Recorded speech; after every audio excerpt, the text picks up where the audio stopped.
The morning sun rose slowly above the crowded city, spreading its light on the broken rooftops and narrow streets where poor families struggled to live another day. Among those people was a woman named Maria. She was in her late 20s with a tired face but eyes that still held hope. Maria lived in a small one-room house made of bricks and tin sheets. Her son, Daniel, was only 8 years old. He was thin but full of life, always asking questions and dreaming big, even though their world was small. Maria loved him more than anything in the world. Life had never been easy for her. She worked every single day at a local laundry shop, washing clothes for rich people. Her hands were rough from the soap, her back ached from bending over the tubs, and sometimes she worked until midnight. Yet even after all that, the money was never enough. Rent, food, and her son's school fees swallowed everything. Often Maria skipped her own meals so that Daniel could eat. She told him she wasn't hungry, even though her stomach twisted inside. But she never let him see her pain. One day everything seemed to fall apart at once. Daniel came home from school coughing badly. His face was pale and his small chest moved up and down in struggle. Maria panicked and rushed him to the nearest clinic. The doctor checked him and sighed heavily. He said Daniel had a serious infection in his lungs and would need medicine, tests, and possibly treatment in a better hospital. Maria's heart sank when she heard the cost. It was more money than she could make in 6 months. She pleaded with the doctor, "Please, my son is all I have. Can you give me some time?" The doctor felt sympathy, but the clinic had rules. Without money, they couldn't begin treatment. That night, Maria sat beside her son, who slept weakly on the bed.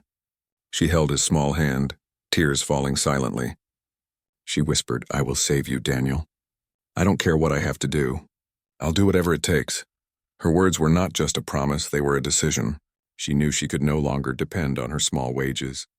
She needed a miracle, or she needed courage to make a sacrifice she had never imagined before. The next morning, Maria went around the city looking for help. She knocked on neighbors' doors, asked her employer for an advance, even begged strangers on the street.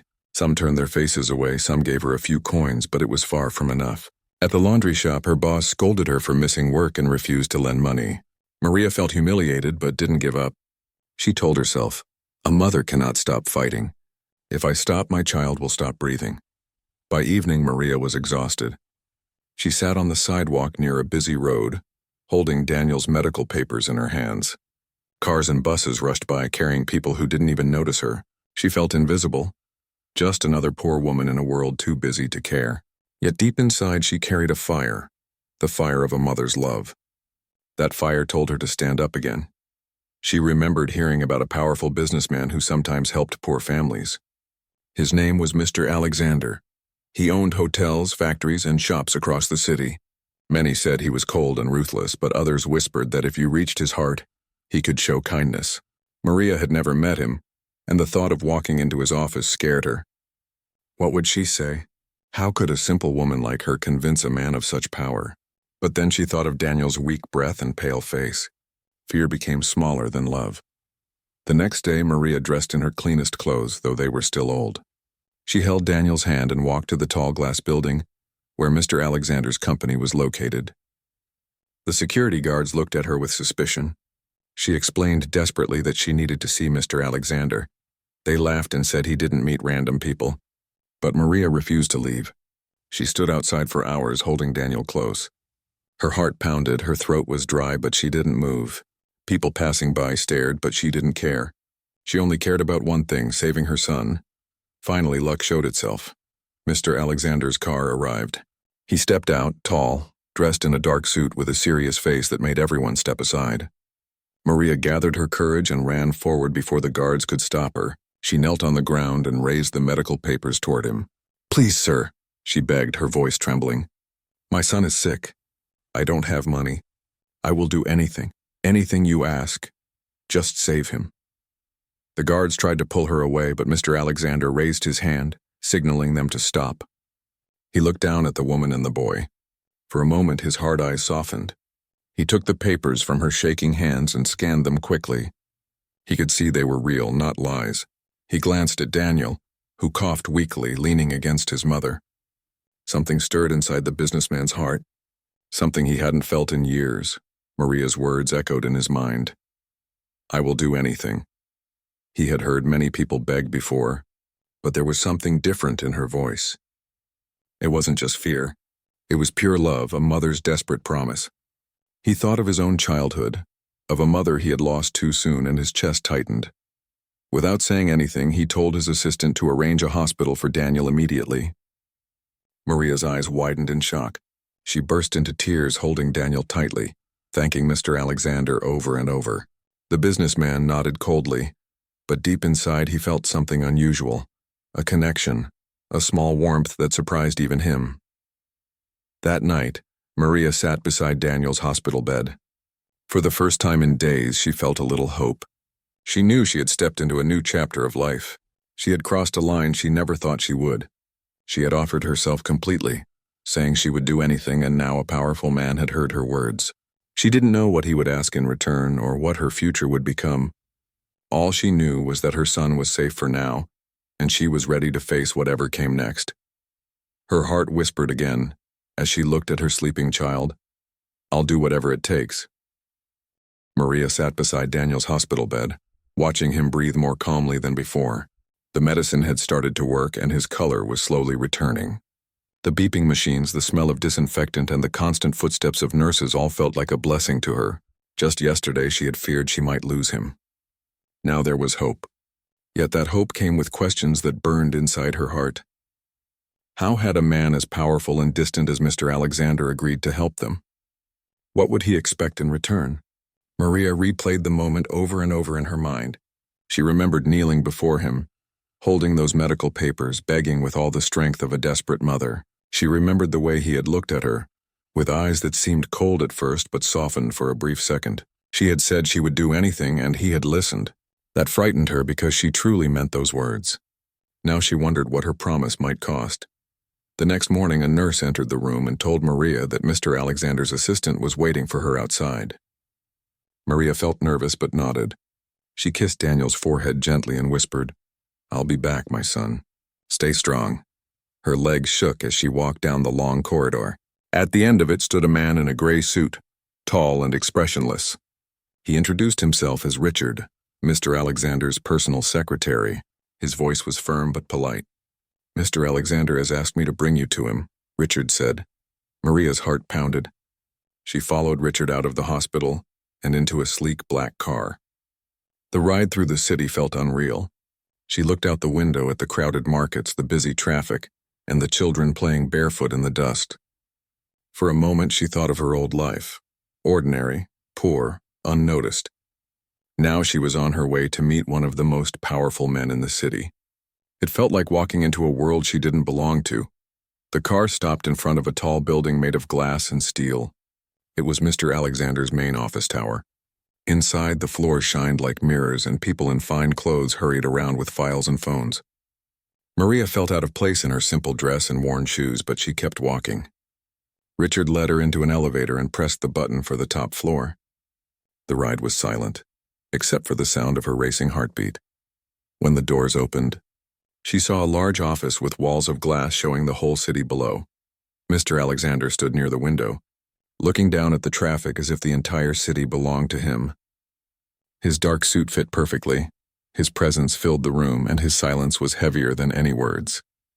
Richard gestured for Maria to step forward, then quietly left the room, leaving her alone with the businessman. Maria clasped her hands nervously. "Thank you, sir," she began, her voice soft. "You saved my son's life. I will never forget it." Mr. Alexander turned slowly and studied her face. His eyes were sharp, but there was something unreadable in them, a shadow of memory or emotion she couldn't quite name. "You said you would do anything," he said calmly. "Do you still mean it?" Maria's breath caught in her throat. She nodded. "Yes, sir. My son means everything to me. I will keep my word." He walked to his desk and sat down. "Good, then listen carefully." His tone was serious yet not unkind. "I don't need your money. I have more than enough. But I need something else, something only a person like you can give." Maria was confused. "I don't understand, sir. What can I give to someone as powerful as you?" He leaned back in his chair, folding his hands together. "Loyalty, honesty, and service. I have wealth, but very few people I can trust. Everyone around me wants something: money, power, favors. But you, he paused as if weighing his words. You came to me not for yourself but for your child. That kind of heart is rare. Maria's eyes widened. She had expected him to demand something impossible, but his words carried a different weight. Are you asking me to work for you? She asked carefully. Yes, he replied. I want you to work in one of my estates. It is a place where I need someone who can take care of daily matters with honesty and care. You will live there, you will serve, and in return I will continue to pay for your son's treatment and education. But remember this, loyalty comes first. If you betray my trust, there will be consequences. Maria felt her knees weaken. The offer was more than she ever dreamed of. A safe place to live, support for her son, and a chance to escape poverty. But it also scared her. Living under the roof of a powerful man like Alexander meant stepping into a world full of rules she didn't understand. She thought of Daniel, lying in the hospital bed, fighting to breathe. That image gave her courage. She lifted her chin and said firmly, I accept, sir. I will do everything you ask. A faint smile touched Mr. Alexander's lips, though it quickly disappeared. Good. You will begin as soon as your son is discharged. Richard will explain the details. With that, he returned to his papers as if the matter was settled. Maria bowed slightly, her heart pounding with fear and hope at the same time. Over the next week, Daniel improved steadily under the care of doctors and nurses. Maria stayed by his side, but now she felt a storm building in her life. She had given her word to a man whose power could lift her or crush her. She didn't know what awaited her in his estate, but she knew she had crossed a line. When Daniel was finally well enough to leave the hospital, a car was waiting for them. Richard stood outside, holding the door open. Maria helped her son inside and then took her seat. As the car drove through the city and out toward the countryside, Maria held Daniel's hand and whispered, We're going to a new place, my love. Everything will be different now. The car left behind the crowded streets and entered long roads lined with trees. Slowly, the view opened to reveal a large estate surrounded by high walls and guarded gates. The mansion inside was like something from a dream. Tall windows, wide gardens, and stone paths that stretched out like rivers. Daniel's eyes grew wide with wonder. Mama, is this where we're going to live? He asked in amazement. Maria swallowed hard. Yes, Daniel. For now, this will be our home. As the gates closed behind them, Maria felt a chill. She had stepped into a new world, one where every choice mattered. She had promised to do anything, and now her life and her son's future were tied to Mr. Alexander. She didn't know whether to feel grateful or afraid, but she held her son close, whispering again the words that had become her strength. I'll do whatever it takes. The estate was unlike anything Maria had ever seen in her life. Tall trees lined the entrance and wide gardens stretched out on both sides, filled with flowers of every color. Fountains splashed gently and birds flew freely across the open sky.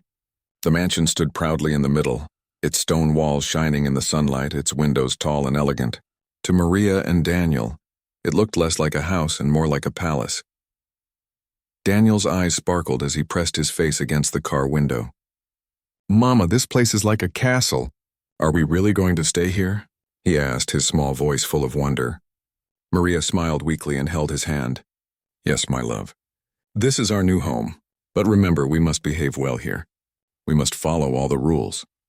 She spoke firmly, though inside she was just as overwhelmed as her son. When the car stopped at the grand entrance, Richard opened the door for them. Several staff members stood nearby, all dressed neatly in uniforms. They looked at Maria with curiosity, whispering among themselves. Some of their faces showed pity, others carried suspicion. Maria lowered her eyes, not wanting to meet their stares.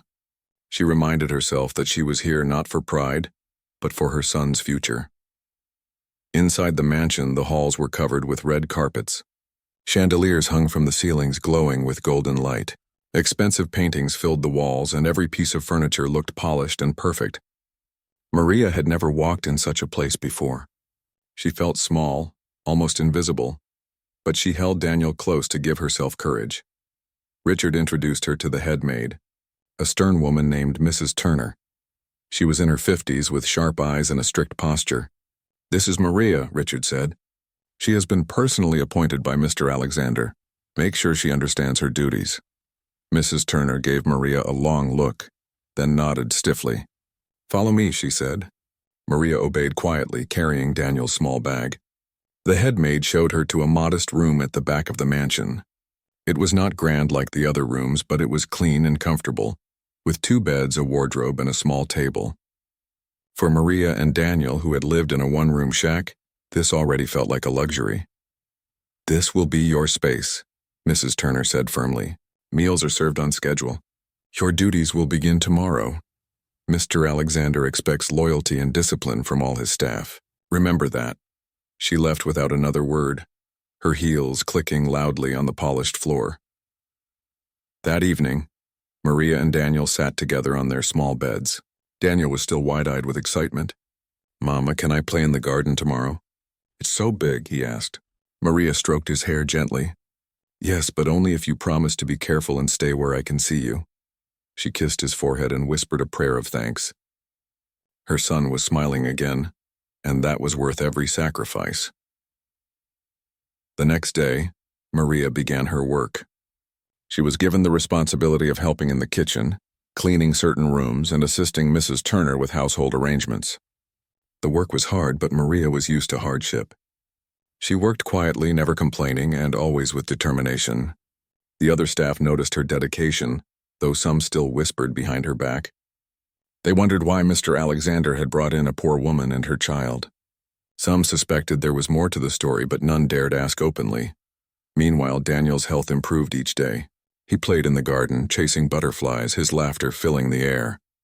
The guards and gardeners grew fond of him, and even some of the stricter maids smiled when he passed by. For Maria, seeing her son run freely in the sunlight felt like a dream come true. One afternoon, while Maria was cleaning the hall, she suddenly felt a presence behind her. She turned quickly and froze. Mr. Alexander was standing there watching her silently. He was dressed in a dark suit, his face calm but unreadable. Maria bowed her head respectfully. "Good afternoon, sir," she said softly. He studied her for a moment, then asked, "How are you finding your work?" Maria clasped her hands nervously. "It is hard, sir, but I am grateful." "Thank you for giving me this chance," Mr. Alexander nodded. His eyes moved toward Daniel, who was playing with a wooden toy nearby. The boy looked up, saw the tall man, and waved cheerfully. "Hello, sir," Daniel said innocently. For the first time, Maria noticed a faint change in Mr. Alexander's expression. His lips curved slightly, almost into a smile, before he quickly turned away. "Do your duties well," he said shortly and walked off. After he left, Maria's heart was still racing. She had expected him to ignore them completely, yet he had spoken and even glanced at Daniel with something softer in his eyes. She wondered what kind of man he really was. People said he was ruthless, but she sensed something hidden beneath that hard surface. Days turned into weeks. Maria continued her work faithfully, and Daniel grew healthier and happier. Slowly, life at the estate began to feel less frightening, yet there was always an invisible weight on Maria's shoulders, the promise she had made. "I will do anything." Those words haunted her. She did not know when Mr. Alexander would come to collect on that promise or what he would ask. One evening, as she finished cleaning, Mrs. Turner approached her. "Mr. Alexander has requested your presence in his study," she said. Maria's heart skipped a beat. She wiped her hands nervously and hurried to the study, her steps echoing on the quiet floor. When she entered, Mr. Alexander was sitting behind his desk reading papers. He gestured for her to sit. Maria obeyed, her hands folded tightly in her lap. "I've been watching you," he said finally. "You work hard. You don't complain. You keep your son disciplined. That is good. But I need to know something. Can I trust you with matters beyond housework?" Maria swallowed hard. "Yes, sir. You can trust me. I owe you my son's life. I will never betray your trust." He leaned back, his eyes narrowing slightly. "Then listen carefully. There are people who want to harm me. People who would use anyone in this house to get information. I cannot afford betrayal. If you are truly loyal, you must prove it." Maria's heart thudded. "How can I prove it, sir?" she asked. Mr. Alexander's voice was calm but heavy. "There will be a guest arriving soon. I want you to observe everything carefully. Watch how this guest behaves, what they ask, and what they say. Then report back to me. Do not let anyone know about this task. If you succeed, I will know I can trust you fully." Maria nodded slowly. She felt both honored and frightened. She was just a poor woman, yet this powerful man was asking her to play a role in something important, maybe even dangerous. But she had no choice. She had promised to do anything, and now the test had come. That night, as she tucked Daniel into bed, Maria's mind was restless. She thought of Mr. Alexander's words, of the secret task given to her. She looked at her son's peaceful face and whispered, "For you, my love, I will be brave. I will do whatever it takes." Far away in his study, Mr. Alexander stood by the window, looking out at the dark night. He thought of the poor woman and her child, and for the first time in many years he felt something stir in his heart, a feeling he had buried long ago. He didn't know why he trusted her, but something told him she was different. He wondered what fate had in store for them all. The following days at the estate passed under a heavy cloud of tension for Maria. The task given to her by Mr. Alexander weighed on her mind constantly. She was no longer just a worker sweeping floors or cooking meals. She had been asked to observe, to report, and to carry a secret responsibility that could change her future. For a poor woman who had lived all her life in survival mode, this new duty felt overwhelming, yet she reminded herself of her promise. She would do anything to protect her son. Daniel, meanwhile, seemed to blossom in the open air of the estate. He played in the gardens every morning, chasing butterflies and laughing with the guards who had grown fond of him. Sometimes, when Maria watched him from the kitchen window, her heart filled with relief. He looked stronger and healthier than he had in months. She whispered silent prayers of thanks. Whatever burdens she carried, she would bear them if it meant her son could smile like this. One evening, Mrs. Turner announced that a special guest would be arriving the next day. The whole household was set into motion. The maids polished the floors, the gardeners trimmed the hedges, and the cooks prepared elaborate meals. Maria's heart skipped a beat. She knew this was the moment Mr. Alexander had spoken of. She would need to watch carefully, remember everything, and later tell him what she had seen. The next afternoon, the guest arrived. His name was Mr. Crawford, a wealthy businessman known for his sharp tongue and greedy eyes. He came in a shiny car, stepping out with confidence, wearing a golden watch that caught the sunlight. The staff lined up to greet him, bowing politely. Maria kept her eyes lowered, but from the corner of her vision she studied him. His smile was wide, but it did not reach his eyes. Something about him made her uneasy. At dinner, Maria was asked to serve at the table. She moved quietly, carrying trays of food and pouring glasses of wine. From her place near the corner, she watched Mr. Crawford closely. He laughed loudly, boasting about his deals, and flattered Mr. Alexander in a way that felt fake. But what caught Maria's attention was how often he tried to steer the conversation toward the estate itself, its staff, its security, and even its accounts. At one point, she noticed his eyes following Daniel, who had been allowed to sit quietly at a side table. The look in Mr. Crawford's eyes was not the warm gaze of a friendly man, but a calculating stare, as if he were measuring possibilities. Maria's heart tightened. She wanted to pull her son away, but she forced herself to stay calm. She reminded herself of her task, to observe without being noticed. Later that evening, after the dinner ended, Maria returned to her small room with Daniel. She tucked him into bed, but her mind was racing. What she had seen worried her. Mr. Crawford seemed to have hidden motives. His questions, his stares, his fake laughter, all of it troubled her deeply. A soft knock came at her door. She opened it to find Richard standing outside. "Mr. Alexander wants to see you," he said simply. Maria nodded, her heart pounding. She followed him through the quiet halls until they reached the study. Inside, Mr. Alexander sat at his desk, his face serious. He gestured for her to speak. Maria took a deep breath. "Sir, I did as you asked. I watched the guest. He was polite on the surface, but his questions were unusual. He asked a lot about this estate, about your accounts, and even about the staff. His eyes did not seem honest, and..." She hesitated, then added softly, "I felt he was observing Daniel too closely. It made me uneasy." Mr. Alexander's sharp eyes focused on her. For a long moment he said nothing, then finally nodded. "You did well," he said firmly. "You noticed what others might ignore. You are right. Crawford is not to be trusted. He hides greed behind his smile.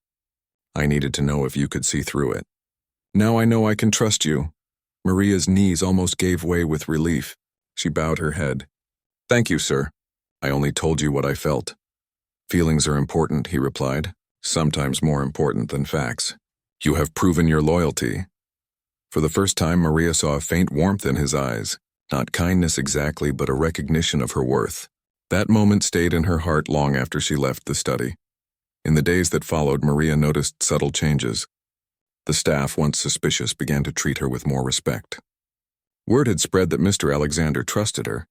Mrs. Turner even spoke to her with less harshness. Yet Maria remained humble. She worked as hard as ever, never forgetting where she came from.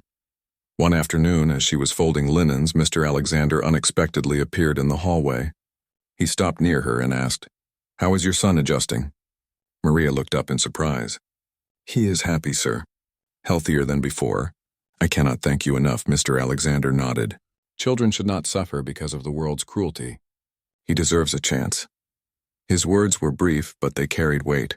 Maria's eyes grew moist. She wanted to say more, but her voice caught in her throat. That night, she thought about the strange bond forming between herself and the powerful man. He was still distant, still wrapped in shadows of authority, but she sensed layers beneath that exterior.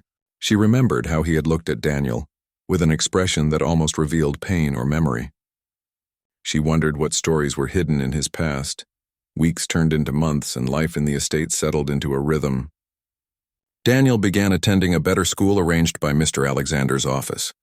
Each morning, Maria dressed him in a neat uniform and watched with pride as he climbed into the car that took him to classes. Each evening, he returned with stories of books, games, and friends. For the first time, Maria felt hope that her son could have a future brighter than hers. But beneath the peace, tension still brewed. Mr. Crawford returned more than once, each time trying harder to gain Mr. Alexander's trust. Maria noticed that he grew impatient when his questions were avoided. She continued to watch, reporting everything quietly to Mr. Alexander when asked.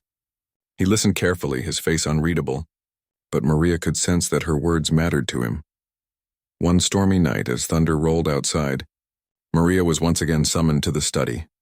Mr. Alexander stood by the window, his hands clasped behind his back. He turned slowly and said, "Crawford is becoming bold. I will need you to be ready. The days ahead may not be easy." Maria felt fear rising inside her. "Sir, what should I do?" she asked softly. "You must protect your son at all costs," he said firmly. "Whatever happens, keep him safe. And remember, you are no longer just a poor woman. You are part of this house now.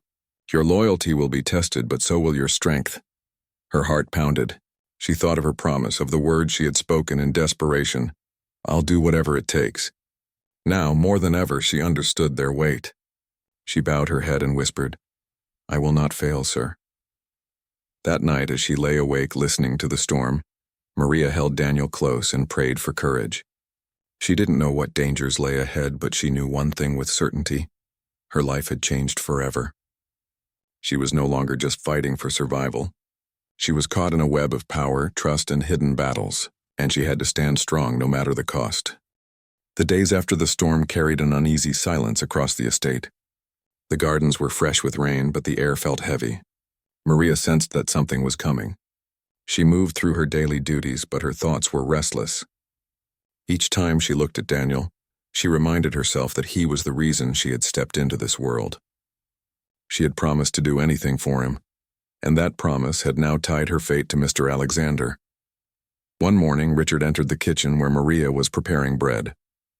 His voice was calm but urgent. "Mr. Alexander wants you in the study. Immediately." Maria quickly wiped her hands, her heart thudding. She walked swiftly through the halls, each step echoing against the marble floor. When she entered the study, she found Mr. Alexander standing behind his desk, his eyes sharper than ever. Papers were spread before him, and a map lay open with markings that Maria did not understand. "You've done well until now," he said without looking up. "But today will test you more than ever." Maria's voice trembled slightly. "What do you need me to do, sir?" He finally looked at her, his expression serious but not unkind. "Crawford is making his move. He will be here tonight, and he will try to push me into a deal that would harm this house. He may use lies, threats, or even try to bribe people close to me. I need someone he does not suspect, someone who can see through his tricks." Maria's breath caught. "You mean me?" "Yes," Mr. Alexander said firmly. "You are invisible to him. He thinks you are just a servant, a poor woman with no power. That makes you the perfect shield. I want you to be present tonight during the discussion. Watch carefully. Listen to every word. If he tries anything behind my back, you will be my eyes." Maria nodded slowly, though her hands shook. She had never imagined being part of something so dangerous. But then she thought of Daniel's laughter in the garden, his small hands clutching hers at night. For him, she would face anything. "I will do it, sir," she said softly but firmly. That evening, the estate glowed with lights as the staff prepared for the guest. Maria dressed in her plain uniform, her heart pounding as she carried trays and poured drinks in the grand hall. Mr. Crawford arrived with his usual loud smile, but his eyes were sharper, hungrier than before. He greeted Mr. Alexander warmly, but the warmth was fake. Maria could feel it like cold wind against her skin. As the dinner began, Maria moved quietly around the table, serving dishes while listening carefully. Mr. Crawford praised Mr. Alexander's wealth, his business empire, and his estate. But soon his words turned. He spoke of partnerships, suggesting investments that sounded beneficial but carried hidden traps. He hinted at weaknesses, spoke of competitors, and carefully placed seeds of doubt. At one point, Maria noticed something alarming.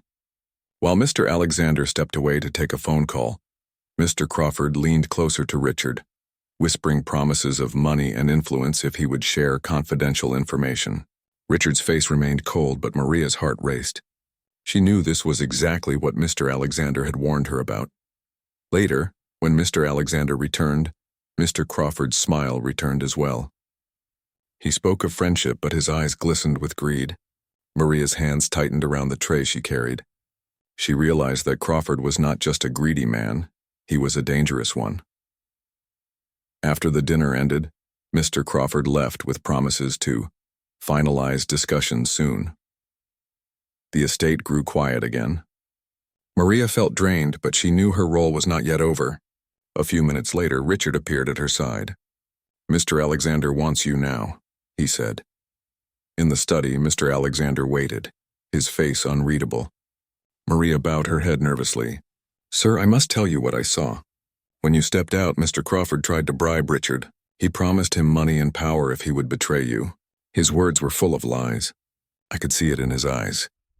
For the first time, a faint smile touched Mr. Alexander's lips. He looked at Richard, who stood quietly nearby. "And did you accept his offer?" he asked. Richard's voice was steady. "No, sir.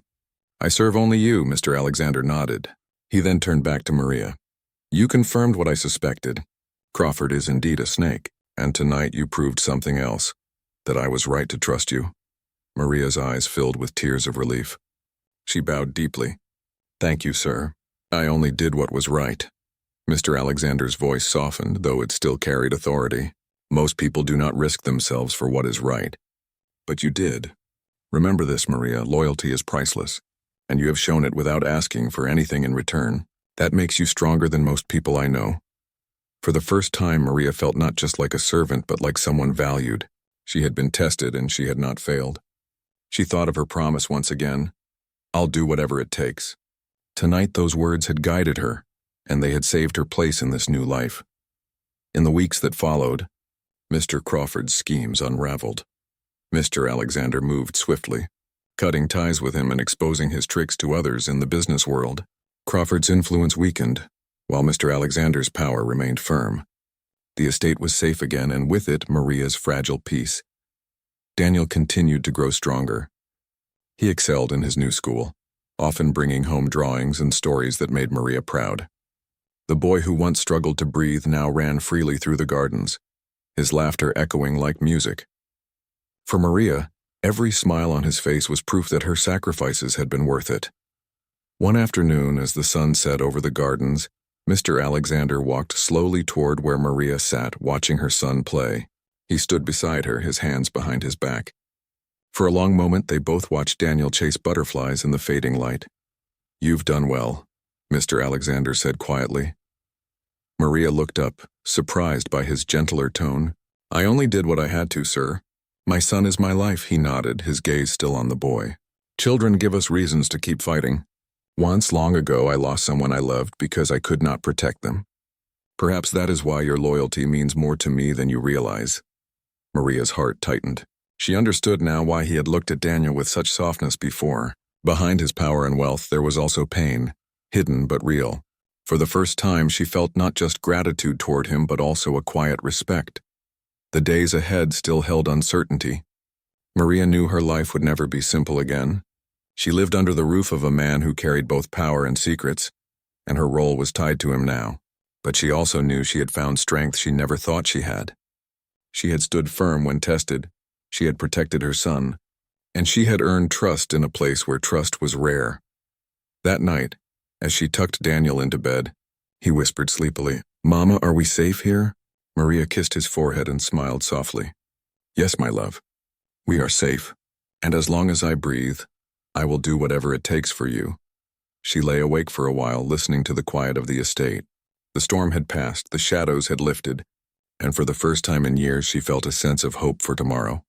And so, the poor mother who once knelt on the street with nothing but desperation in her heart, now stood tall in a world of power and wealth. She was no longer invisible. She was trusted, respected, and stronger than she had ever been. Her journey had been filled with fear, sacrifice, and tests, but in the end she had kept her promise. She had done whatever it took,